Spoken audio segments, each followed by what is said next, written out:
Does this look centered?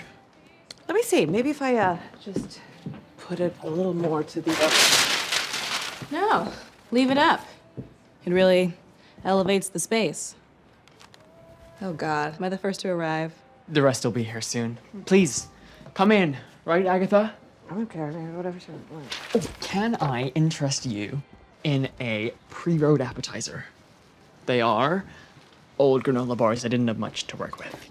I ate before I came. Oh, but I don't mind a lapsed expiration date. High Priestess. Jennifer Kale, potions. Lilia Calderu, divination. You're bound. And you need a chemical peel. This is never gonna work. Your front door is missing. Alice, how did you... I'm an ex-cop. It's gonna be the answer to a lot of questions. Well, gang's all here. Let's hit the road. Hi, my name's Jenelle Riley. Welcome to this Writers Guild Foundation conversation with Agatha All Along. Please join me in welcoming today's guest who brought this wickedly clever and funny show to life. We have creator, showrunner, director, and executive producer Jac Schaeffer, producer, writer Cameron Squires, and writer Gia King. Thank you so much for being here. So happy to be here. Thank you. Thank you for having us. For all the writers out there who are watching, who might come from humble beginnings, I always like to start by asking, what was your first job as a writer? The first time you felt you could, call yourself a professional, or the first time you got paid for it? Cam and Gia, you start. I actually don't know if I know about both of you. Gia, I'm gonna guess go I for do. you. Yeah, I mean, well, this was my first job. Is it really? Yeah. That's fantastic. Yeah, this was my first. I actually was a part of the Writers Guild Foundation's Writers Access Support Staff Training Program, and I got an interview with Agatha off of that training program. I was hired as a writer's assistant, and over the course of the room, Jack asked for a sample, and Cam and I had been gelling really well, and we were assigned an episode to write together.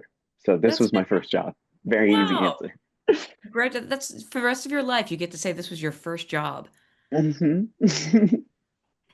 Cameron, did you anything come to mind? Yeah, so my first job that I count as like my first writing gig was I was a writer's assistant on this animated show called Final Space. And they actually were doing this change of guard where the writers from the first 6 episodes couldn't come back for the back 4. So there's a dangling episode in the middle, and they were like, "Do you want to write this?" I was like, "Yes, I do. This is what I want to do out here. This is why I'm here." And so yeah, I kind of stumbled into doing a rewrite, and then got staffed on season 2 of that show. So yeah, I got kind of lucky and serendipitous. Oh, that's cool. Jack, for you? I made a feature that I wrote, but it was extremely indie, and so I didn't get into the guild. My first guild job was a rewrite of a script called Soulmates that never was made, but it was very thrilling to be like, I'm a writer, I'm in the guild now, so I think of that job fondly, which I think as a writer, there's a lot of jobs where you're like, that never actually happened. It never was made, but it was impactful for me in my career. And the movie you're talking about is Timer, because I feel like you should plug it whenever you can. I know it's available now. I'm not used to plugging it. Yeah, you can. I should know the platforms. I don't know what it's on, but if you Google it, I'm sure it says. But yeah, you can buy it. I have the DVD right here, I think. It was unavailable for a long time, and we just recently made it available again for great. Yeah. Well, again, congratulations on the success of Agatha All Along, because I know nothing is guaranteed in today's landscape. Why do you think people connected so strongly with this series? I think a big part of Agatha that we were so excited about exploring, and I think what has allowed it to resonate so much with audiences is that it's a very unexplored corner of the Marvel universe. We're really kind of digging into this spot that really feels kind of untouched and unexplored, and that was really exciting for us because we got to define so much of it, and we got to sort of craft this aesthetic that we hadn't really seen a lot throughout the MCU. And I think that it resonates with a lot of people who are more into that sort of aesthetic, maybe sort of witchy vibes, And also just like it's a very queer show, and I think a lot of queer fans are flocking to it, rightfully so, because like there was a lot of queer talent involved. There's a lot of like queer voices throughout the show, and I think it has some really wonderful stories to tell for its queer characters.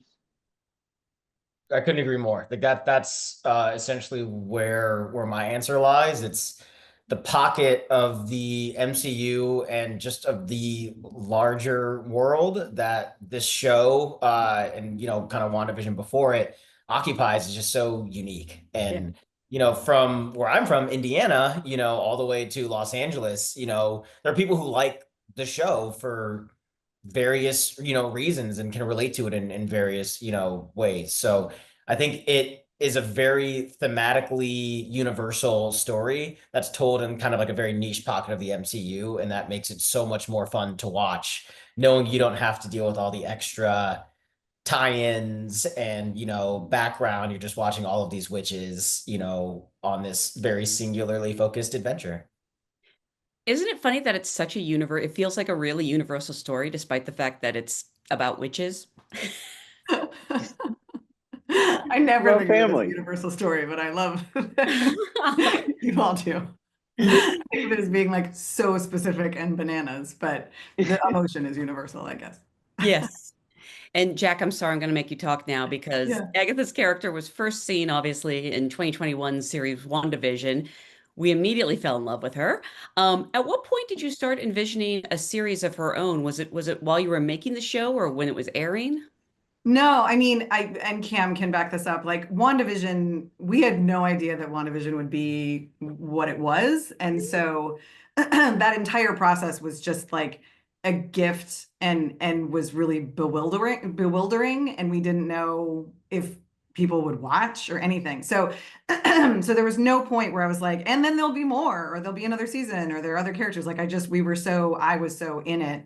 And so it wasn't until after WandaVision when I was invited by Marvel to return and talk about other ideas. Like I didn't know what I loved our corner of the sandbox. I was obsessed with all of our characters in the WandaVision universe. And so I just started developing, maybe it's this show, maybe it's this show. And like everything I came up with, it was like, and then episode 4, Agatha Harkness shows up, and episode, 6, like, oh, oops, they're in Westview, and oh, Agatha, that wacky Agatha. And so after a while, Kevin was like, should it be the Agatha show? And I was like, yes, sir, it should. And that's when that You're like, happened. we already got the theme song. It actually, like, once we really looked at it was so obvious that we had there was just so much real estate and a fan base. And I mean, like, Catherine Hahn was born to be the center of a television show. So yeah, it was unavoidable. Something the show does so well is you're true to the DNA of WandaVision. It's in the same universe, but it's very much its own thing. Can you sort of talk about how you were able to achieve that?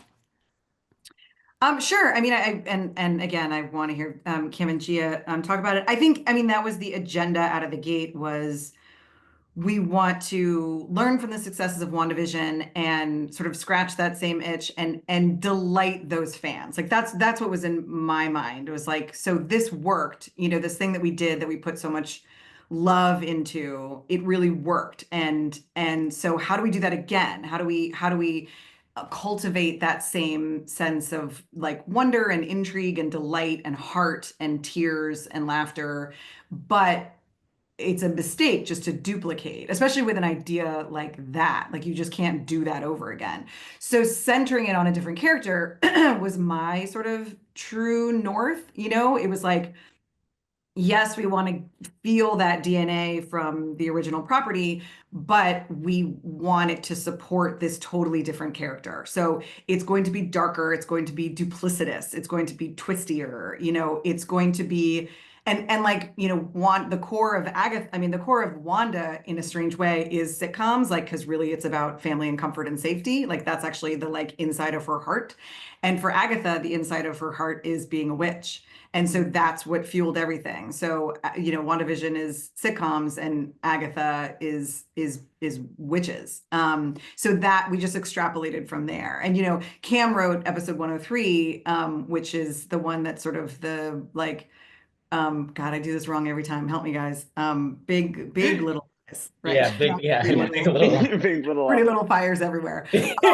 But like I love Nancy Meyers movies, and I love rom-coms, and I love like the very long history of like female spaces in TV and cinema, and I think those are covens. Like I like the best friend in any good like rom-com, like that's a witch. So like it was really delightful to sort of like, you know, WandaVision was like really prescriptive with the sitcoms, and with Agatha we actually kind of got to like blow the doors off a little bit, also because Agatha herself is messy with a capital M, so it didn't have to have the hospital corners that Wanda did. Did I answer your question, Yeah, Janelle? absolutely. I love that you used hospital corners as a metaphor. I'm going to steal that. Cameron, having worked on WandaVision, what were you know, was it an automatic yes, or did it intrigue you to continue exploring this world? Well, I've told her this straight up that I was like, Jack, anytime you ask me to do something, I'm gonna come. So like I will be there to help in whatever way that I can. So yes, it was an automatic yes. But there is like an inherent, I don't know, excitement that comes with particularly Agatha and, you know, being able to even work on Wanda and see through this villain who's kind of like hiding in plain sight, you know, amidst all these sitcoms. You just start to fall in love with her, and you want to see what's behind it all. And I think that's what probably was the most intriguing for me, was what kind of baggage she carrying in to this new show. What can we kind of like uncover along, you know, the process? And it was tricky, you know, because you want to do all of that and you want to have the twists and turns and not feel like you're doing, you know, WandaVision 2.0. And so then it was like, okay, well, how do we funnel, you know, how do we package, you know, this information and still have our fun, but tell this really kind of deep character story while, you know, paying homage to witches and paying homage to all of these various, you know, covens, like bands and Nancy Meyers, and like all these like cool aesthetics. Like, how do we still have our fun story and learn about Agatha and kind of have our cake and eat it too? And Gia, for you? I want to point out that Cam wrote the episode of WandaVision where Agatha is unmasked. Mhm. On that show, I had the writers write the theme songs, and then they had to come in and sing them when it was their turn to do the table read of their episodes. Which, like, I still like my whole career, it's truly the best thing I've ever done is making them all write and then sing. And so Cam wrote the original version of Agatha All Along, which in his version it was That's So Agatha. And I'm not going to make him sing it right now, but it was amazing. Well, I am. No, not gonna happen. Not gonna happen. It's too early. Too early. Gia, for you, you know, coming into this universe, how familiar were you with WandaVision or Marvel overall? Did you have to do a crash course, or were you a fan of the show? No, I mean, I was a huge fan of the show, and just a huge fan of Marvel in general. Like in my first interview, I showed my like Spider-Man plushie that I've had since I was a kid. Like I grew up basically learning how to read off of Marvel comics because my dad was also a huge comic collector.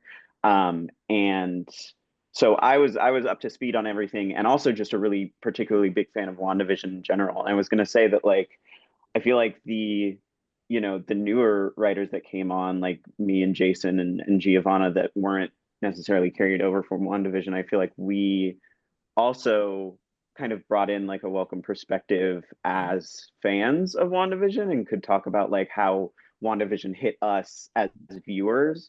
Because I feel like we talked a lot in the early room as well about like how Agatha's relationship with the viewer completely differs from Wanda's relationship with the viewer, Mm. and how those two relationships could compare and contrast, and how we could play with Agatha's relationship and how much she lets you come in, how much she keeps you out. And so I feel like I mean, I was just a huge fan of WandaVision and very like excited to be in the room with all these people that worked on a thing that I really loved. but also I think that was, I mean, I don't want to toot my own horn, but I feel like that was a valuable perspective to bring in and be like, well, here's how that reveal worked on us at home, you know? Absolutely. It really Yeah. was. Well, and also just like, I mean, I staffed according to this show. Like that was another, it was difficult and intentional. You know, because it wasn't WandaVision season 2. I really wanted to pay the respect to this being a new entity, and I was really methodical in the new voices that I brought into the room. One of the reasons that I wanted Gia in the room is she's like a mythology queen and like is like a Twin Peaks obsessive, and I was like, yes, that in our room for this show, Yeah. 100%. And Gia Cameron, I know you wrote or you co-wrote the 7th episode of the series, Death's Hand in Mine, where we get to see the characters embody these famous witches from popular culture. I'm sort of curious how you chose which witches to pay tribute to, because you know we have Maleficent, Wicked Witch of the West. Did you ever debate about some of the other ones to include? We I think that was more of like a room thing too, because I feel like we came in with a list of witches, and then when we like were reading the episode and talking about it in the room, people were kind of throwing out witches as well.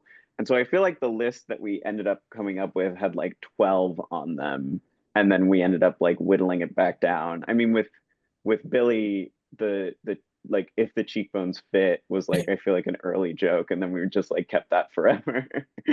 And I think we knew for a while that we wanted Agatha in green face at some point throughout the show. And so when we came up with the classic witches thing, it was like, all right, here's where we get it.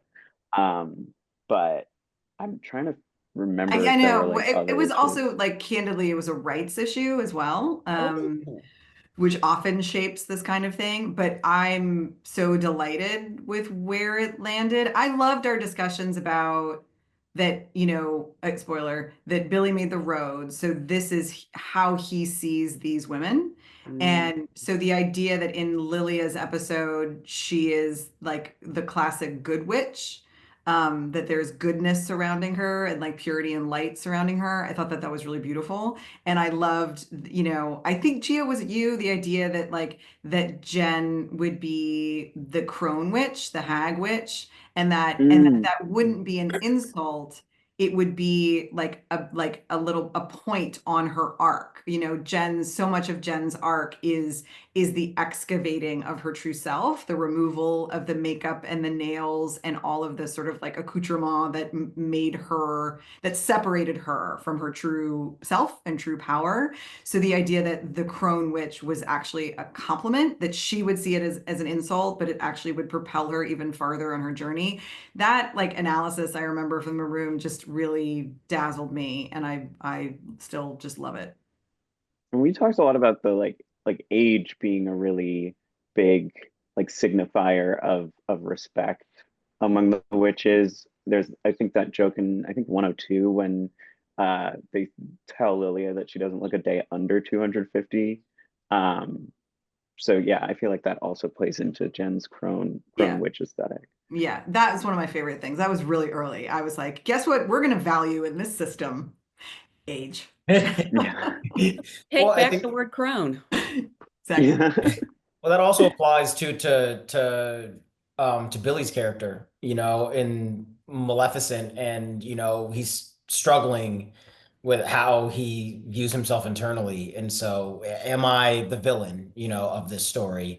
A little bit akin to you know territory that we explored in you know with Wanda, but I thought that was also a nice touch in terms of their inner arcs reflecting how they're seen. Yeah, and the wardrobe was such an exciting piece of it, and Daniel Salon did such an incredible job. And the agenda with Billy's wardrobe is that he would be feeling himself. You know, it was so intentional to have like the full face of makeup. The costume is a dress, like it is a gown, and we wanted him. This is the moment where he is swanning around. Like Agatha has been swanning the whole show, and this is where he takes center stage. And yeah, the look was so integral to that. Mm. Speaking of, yeah, I think about how shows like always have to create like a very specific world, but here you literally have to create several because you're bouncing through all these time periods and genres in every episode. Everyone loves the 70s rock and roll episode. I'm a big fan of the 80s slasher cabin. Um, can you talk about how some of the best you chose sort of these pastiches and if you have a personal favorite? I mean, the choosing was about, again, the sort of like spaces that made sense for witches, and also with sort of an eye on like this is the WandaVision world and audience, and so what, there like transparently there was like an element of like what are people going to be delighted by. The recording studio, like I gave a document to the writers when we first start the room, and it's like this is where I am in my development. This is what the show is. And like there's usually like a list of like must-haves, and they're usually things that I haven't figured out how to integrate, but I tell the team like we have to have this. And so that was on there. It was like we have to have music because it's Agatha and she had a hit bop from the original, and but more to the point, like this style of music specifically feels so tied to the witchy aesthetic. So yeah, that was just going to happen, and I like bent everyone to my will to get that recording studio in an episode. But what are your like? Cam and Gia, like, what's your memory of how we did that, and what were your favorites? Oh, I mean, it's a Jac Schaeffer classic. It's homework, homework assignments. Pitch on it, but not from 10 to 4. So yeah, I think we came in and I think we pitched on aesthetics and we talked about which ones would be the most fun, and we had a decently long list. I'd have to ask Gia. Yeah, I can go through the notes. I mean, we had a lot. I mean, and then we just kind of had to whittle it down and figure out which ones work best. And some changed later in the game because we needed to pivot to something else, or story, brought us in a different direction. And so you have to make that change. But for me, I don't know how you. Mine is definitely 4. We talked about the band and the music, and for so I'm all the way down to like who's playing what instrument, and like would it be fun to have Rio on the drum, like stupid stuff that's like that ends up being really fun, and then you're watching the visuals and you chuckle at it. I mean, it embodies, I think, like the DNA of kind of where we started. And yeah, I can't not enjoy watching them all jam out. Yeah, we talked so much about Silver Springs by Fleetwood Mac specifically. The one performance where Stevie is like staring, staring him down. It's my Yeah, I would personal also obsession that I say- brought into the room. I made them all watch it. I was like, watch her. Yeah, I agree with Cam and Jack. I mean, my favorite was 104. We had been talking a lot about Silver Springs by Fleetwood Mac, and I just really enjoyed all the like 70s style flourishes. We got the temp episode in, and I remember like pointing at the screen every time I saw a split diopter shot. And yeah, but what Jack and Cam said, we got homework to pitch on sort of like stylistic flourishes that we could do, and like specifically female aesthetics that it would be fun to see Agatha and the Coven inhabit and maybe subvert, and how Agatha would interact in a Nancy Meyers house. Would she enjoy that aesthetic? Would she enjoy being part of a band? Would she spit out the wine? Would she like the wine?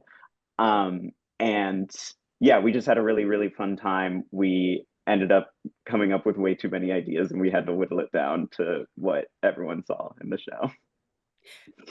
Cameron, you mentioned no pitching between 10 and 4. Oh, those are the room hours.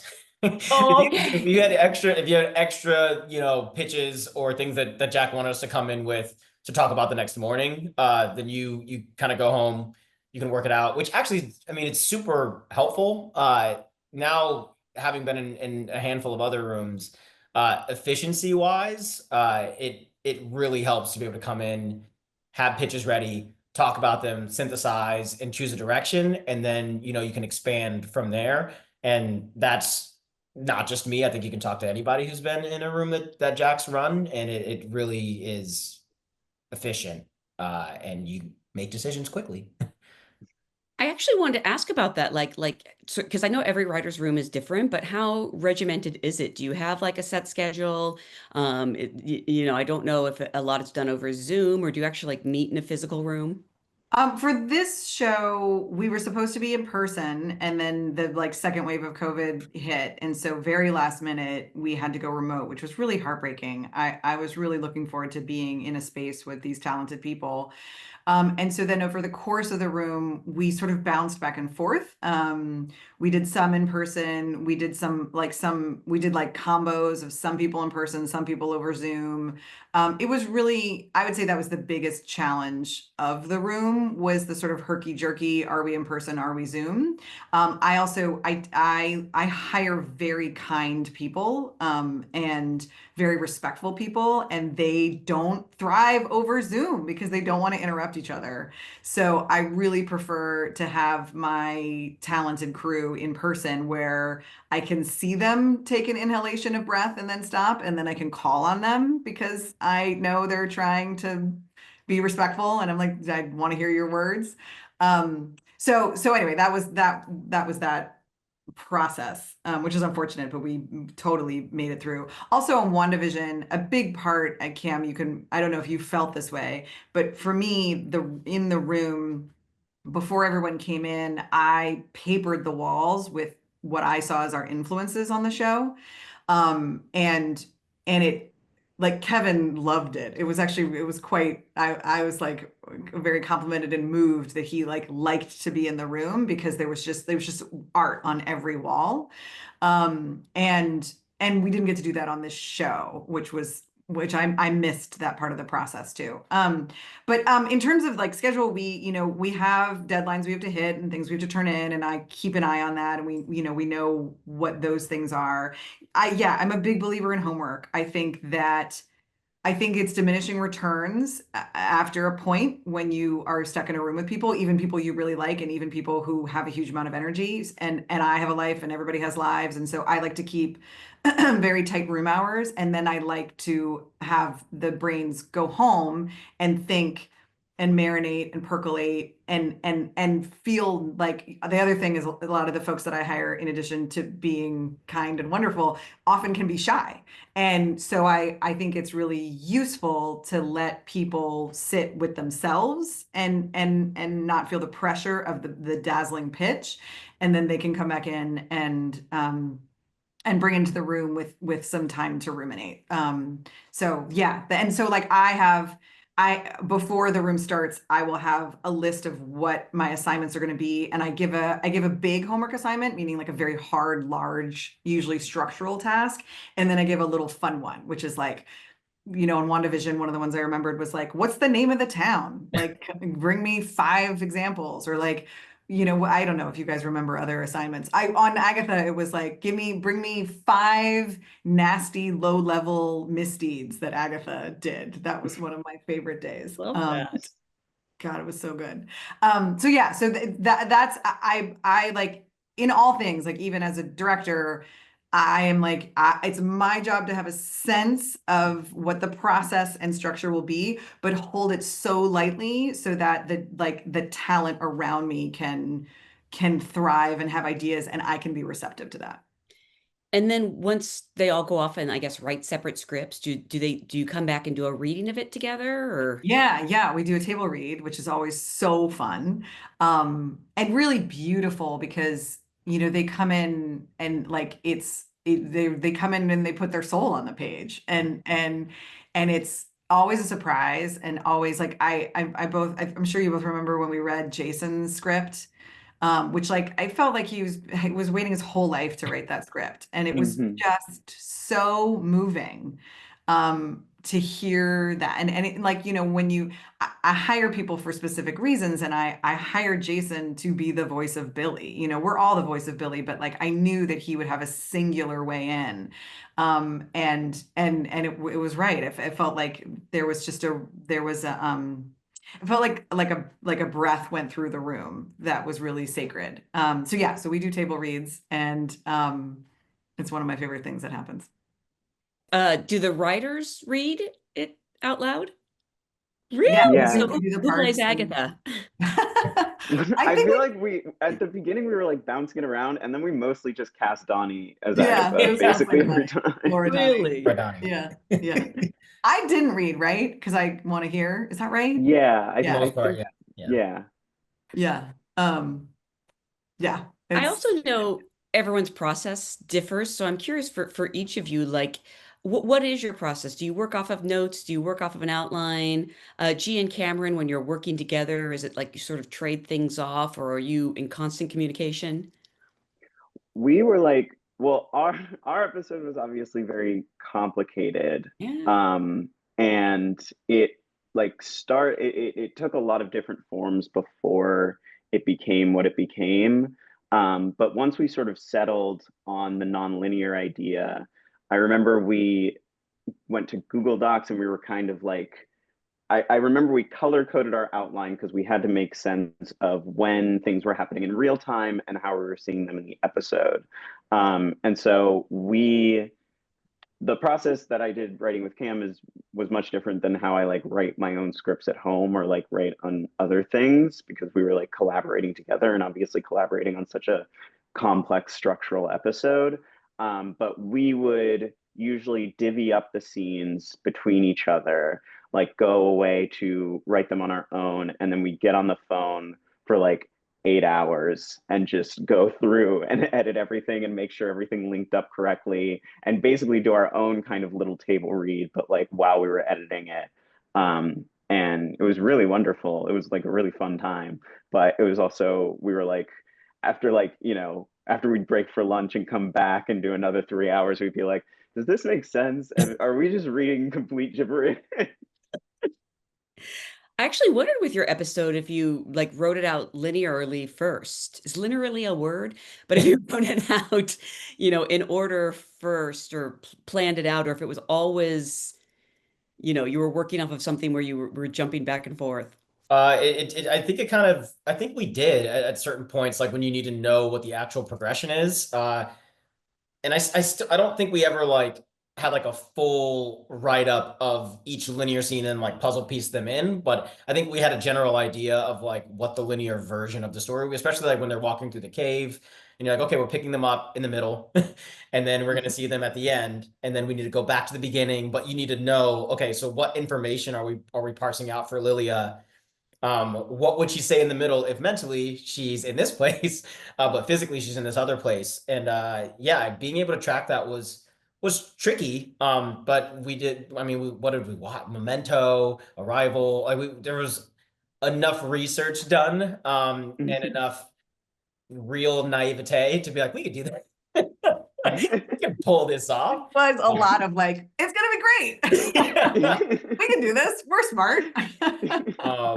But And yeah, when everything does synthesize, which is a process that took every single brain that we had in the room, yeah, you do have the linear version because when you're going in and Jack's asking you follow-up questions and the room's asking you follow-up questions, you have to have an idea of like, well, here's what we're going for, and then the room can help and say, okay, here's how I think we can make that more clear. Here's how we can, futz with this dialogue here to make sure that this is like as clear as it can possibly be for the audience, and not too much subtext. So it's like you almost have to break your brain as a writer where you're like, oh, I want to be subtle here, but I actually maybe need to be overt Yeah. because we're following somebody in the middle of a scene. So it tricky, but again, very thankful for every single brain that we had in that writer's room to make it work. I feel like we also had to make sure we had our ducks in a row anytime we came in because we'd also be like, and you have to put this scene in your episode and like, or this will also have to be in your episode. And like, we'll tell you what to say. And like, you can totally make your own, like we were fudging the line between, we didn't want to come in and like be bossing people around, but we also like didn't want to like take control of other people's episodes. And like Jack was saying, we're shy and nice, and it's just like we always call it the mind meld. Like we're in like a brain soup together. And at a certain point, we were just like, this is what's gonna happen. Let's put our brains together and figure out how to make it work across these episodes. I could be wrong, but Jack, I believe you also directed this episode 7, and I would just be terrified of like missing one little thing and then like realizing in editing you have to go back and like, there's like one line. You must have an amazing script supervisor. Oh my gosh, Kimmy Weber, amazing script supervisor, 100%. She made everything possible and was incredible. Also, my assistant Brittany Horn was hugely instrumental, and associate producer Ishi Mektar was extremely vital in this experience. Yeah, I needed extra brains on in the directing piece of it, even though I knew it very well, obviously. And I wasn't supposed to direct it, but there was a scheduling situation, and so I had to step in last minute. And it was one of those, like, you hear like the Eminem song like in the background where you're like, this is my moment. This is totally terrifying, but like I'm gonna do it because I know it and I love it. And also like I feel very strongly about Patti LuPone, and meeting her and working with her on this show was one of the great joys of my career. And I hope to work with her again and again and again because she is astonishing as a human and a talent.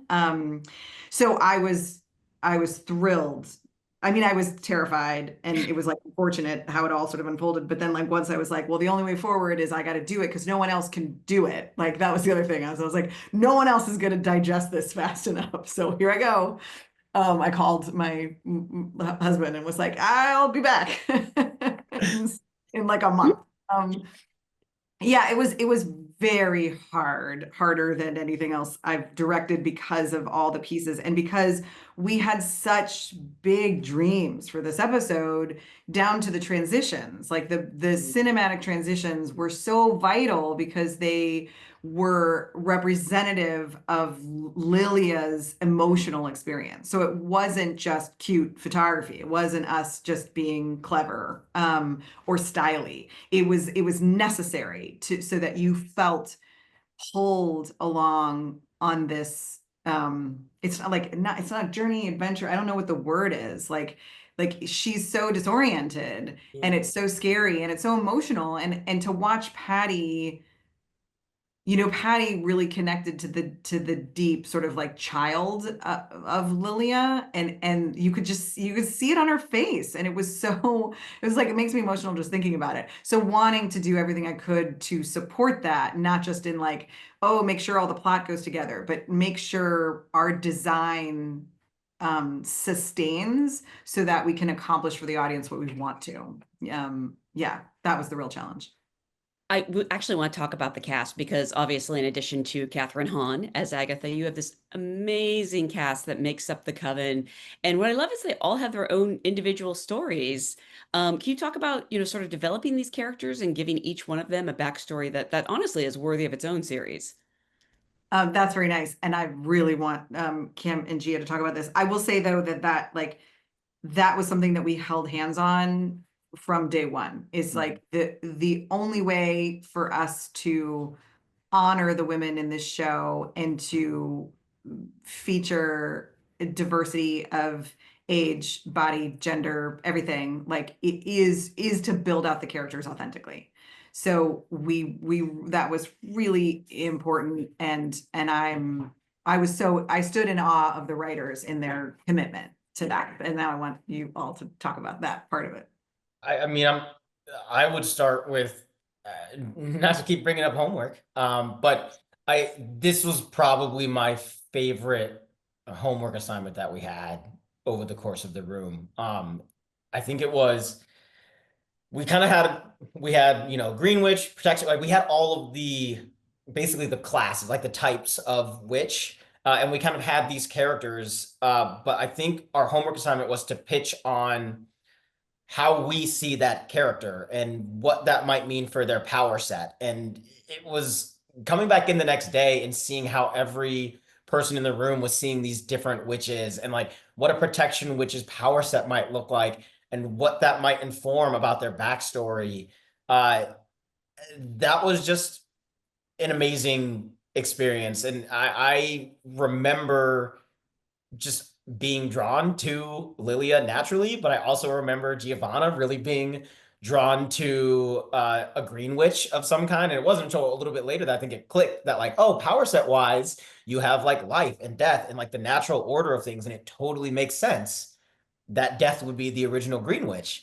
But like because of like this kind of homework assignment where you're forced to really dig deep and look into how the powers can work and how these characters can relate to them, uh, I think that's how you end up with some of these, you know, these really unique ways of viewing uh, these women and their relationship with their power over time. Yeah. I think we were also just like really drawn to the idea of um like the sort of fringes of like society. Like these are witches, but also they're witches who would pair themselves up with Agatha, which means that like something has probably gone wrong. And I feel like we all were just very drawn to defining like what has happened to these witches in their lives that has put them in the space where they are about to like where they feel the need to journey on the road. And like, you know, none of us half-ass anything. We all basically were like, we need to come up with whole lives for these women and whole stories for these women, and then maybe like, you know, show as much as we can, but we obviously can't make it a prequel series for every single witch. Couldn't you though? But but I remember when we were sort of being we were researching a lot of different kinds of magic and how that magic like manifests across different sort of witchcraft practices and like throughout the years. And when we were circling tarot and Lilia became more of the person that was like connected to tarot, especially with her age and with her like divination field of magic, that was when like, you know, Jack and a lot of the people in the room pointed at me because I have my like I got my tarot tattoo. I'm doing this in front of a tarot tapestry. Like I was kind of the tarot girl of the room. And so that was how I became so attached to Lilia. And I think that's how like me and Cam became really entwined with Lilia's story. And once we sort of like realized that divination is about time and about life, and we could play with that sort of time and her life and how she interacts with time, we got really, really, really excited, obviously. Can I expand on that really quickly? Because I think the first thing you said too, Gia, these women and like why they need to join this coven and what it is that's kind of fallen out of place. It did feel like there was like this natural, and again, it happened pretty late in the game because we had to break a few different versions of seven. But I think when it locked into place that like, oh, what would it look like for someone like Lily? Like, yes, to not be able to like shoot blasts and do the things that are like very MCU heavy. Like, what would it look like for a divination witch to be out of sorts? That's where I feel like we ended up unlocking the concept, you know, as a room to be able to dig in and then say, well, all roads are kind of pointing to, pointing towards some kind of like time-centric episode. And then we all got scared, and then we all got serious. And then we did it. When you have a cast like this amazing, how much do you end up writing for them or incorporating their voices? I mean, with Patti LuPone, literally you incorporated her voice because you have to have her singing. Yes, for sure, for sure. Which we, yeah, but I mean that because we knew we were gonna have the show, the song. We knew we were gonna have the Lopez's writing it. Like all of that was in place, and the Lopez's hadn't actually worked with Patti LuPone, which was a surprise to everybody, and so they Really? were thrilled at that opportunity. Yeah, you know, I would say that of the cast, the role that that sort of shifted the most once the performer was in place was Jen, because Sashir. So we cast Sashir because she was fantastic and we liked her so much, and then Mary Lavanos, executive producer Mary Lavanos, and I went to see her stand up, and she does like a whole bit about witches, which I did. She must have mentioned it when we met, but like I didn't really internalize it. And she does really heavy research for her stand up. And it's I don't even like calling her stand up because I feel like it's more performance art, and there's such a richness to it. She's so smart and has such depth to her reflections. They also happen to be very funny, but anyway, we worked with with Sashir, and we found a professor who supported our research in root working and in like specific kinds of medicine that in like Black culture through the generations back to her sort of when our sort of origin of her and that was really led by Sashir, and also Ishi was associate producer. Ishi was involved in that as well, and that was very special and informed her like her speech where she talks about her history. Like that was because of Sashir and her research. So that was really unique and something that happened after the writer's room. This is the kind of show that obviously inspires a lot of fan theories, some of which could be startlingly accurate, some of which are like so crazy but fun. Were you sort of following them as the series was airing, and what were some of your personal favorites? I mean, I love like sneaking around on the subreddit and seeing who was getting what was going on. I remember sending like a few screenshots being like, this person has basically got it, at least in regards to Lilia. That was mostly what I was tracking. But I don't remember. I mean, we in the room sort of had fun like joking about fan theories and like maybe putting like a little bit of it into the show and just like sort of commenting a little bit on some of the like more popular fan theories from WandaVision and like kind of playing with the audience's expectations in a way that like Agatha would. And so I feel like that made it like a little bit into the DNA of the show. But I can't remember any like super crazy fan theory for this show. This isn't necessarily a crazy one, and it's a carryover. But I mean, any time someone thought that something was related to Mephisto, any time I laughed. Any time because there was such minimal talk about Mephisto as a whole, that like You mean in ended the up being room? such a Like we didn't talk. That was yeah, yeah. I I don't know. like not much at Wow. all. And so it ended up being such a fun unintentional red herring really across both shows. I couldn't believe it happened again. I was Yeah. like, what in the world? Time. Every time. Every time. Yeah. Finally, I always just like to ask writers, obviously, because we have so many writers watching, do you ever struggle with writer's block? And if so, how do you push through that? Yes. In short, yes, I struggle with it from time to time.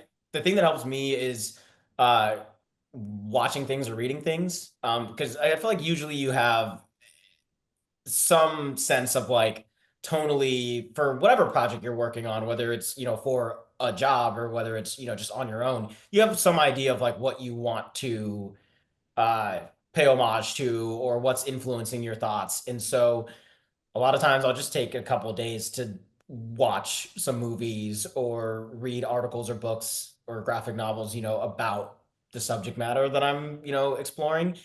And I don't know, 9 times out of 10, you come out of it and you're like, oh, okay, like that sparked something.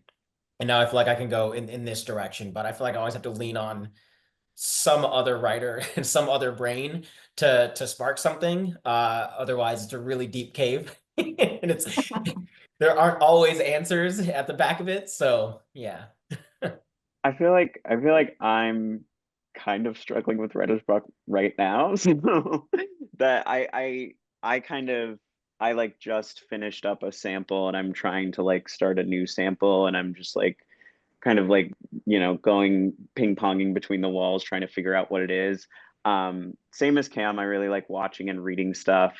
I go on walks, I take really long showers. I basically like give myself permission to think. I feel like I'm often listening to like music or podcasts. And so like if I go on a walk or if I like take a shower somewhere where I like need to like disconnect myself from music and just sort of like stare at the sky and feel like my brain is sort of percolating in the back. I also try and do writing for myself that isn't necessarily like for a professional output. I've been running an RPG called Stars Without Number, my friends. It's like Dungeons and Dragons but sci-fi. And so I just have to like because I have an inherent deadline of like playing a game with my friends, I just sort of have to like do kind of like weird creative stuff there that I feel like gets the creative juices flowing that I can then like reapply back into my professional life. But I think it's important to have some sort of like personal writing hobby or task, because otherwise you're just turning the thing that you love into work all the time, and then it feels like work all the time.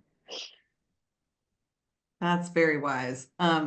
Yeah, I walks are really big for me. Sometimes I like have to run home from a walk because the ideas start not coming. It's like the older I get, the faster a walk will unlock something. I also thinking about the joy of showing people what the thing is can be a motivator. Um, like especially like people whose opinions matter to me, or people who I know will love it. Or if I'm writing for an actor, that is very propulsive because it's like a real delight to write for a specific actor. I love directing so much, and that sort of like you can that sort of when you get on a wavelength with an actor as a director, like you can kind of have that feeling if you're writing for them, like they're out there doing their lives, but you're like with the page and them, and that can spur me forward sometimes. Yeah. Well, again, it's such a fantastic series. I want to thank you so, so much for joining us. I want to remind everyone that obviously all of the episodes of Agatha All Along are streaming now on Disney Plus. Thank you so, so much for being here today. Thank you. It was so fun. Thank you.